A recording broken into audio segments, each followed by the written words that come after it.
मला माहिती तो आज केला होता गड्डा ते खोटं नाही बोलायचं. कोणतं काल तू लाकडं नाही खोदत होता त्याच्यात? तू लाकडी नाही खोदत होता काल?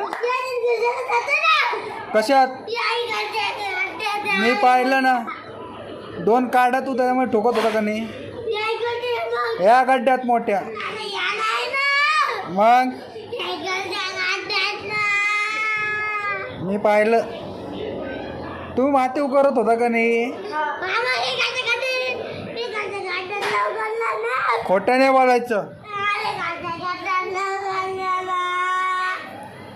तू काल माझ्या समोर ते 2 काट्या घेऊन नाही खोदत होता? पहिला गड्डा